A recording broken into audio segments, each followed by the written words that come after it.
Salamo 5:7. Fiderany Davida. Anandratra anao aho ry Andriamanitro, mpanjakako, sy ankalaza ny anaranao mandrakizay toria.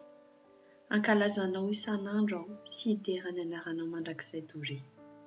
Lehibe Andriamanitra, ka tokony hoteraina indrindra, ary tsy takatry ny saina ny fahalehibiazana.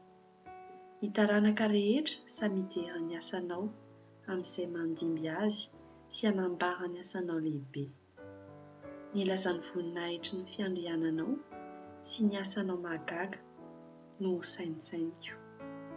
Ny herin'ny asanao mahatahotra no tenen'ny olona, ary ny fahalehibiazanao no lazaiko.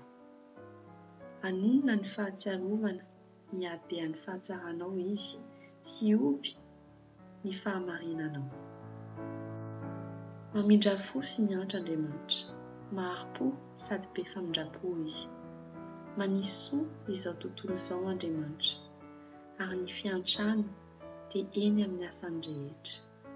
Andriamanitro, mideranao ny asanao rehetra, ary ny olonao masina misaotra anao. Milaza ny voninahitry ny fanjakanao izy, sady miresaka ny herinao. Mba hampahafantarina ny zanak'olombelona ny herinao, sy ny haben'ny voninahitry ny fanjakanao.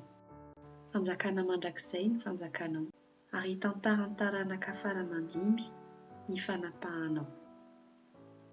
Andriamanitra, manohana izay rehetra efa ho lavo, sy mampitraka izay rehetra mitanondrika.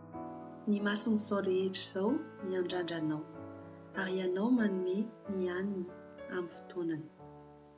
Manokatra ny tananao ianao ka mahavoky soa ny zava-miaina rehetra. Marina Andriamanitra amin'ny lalany rehetra, sady mamindra fo amin'ny asany rehetra. Andriamanitra dia eo akaikin'izay rehetra miantso azy, dia izay rehetra miantso azy marina tokoa. Anefa ny herin'izay matahotra azy izy, ary hiaino ny fitarainany ka hamonjy azy. Miaro izay rehetra tia azy Andriamanitra, fa ny ratsy fanahy rehetra kosa haringana. Ny fideranan'Andriamanitra no teneniny vavako, ary aoka ny nofo rehetra ankalaza ny anarany masina mandrakizay toria.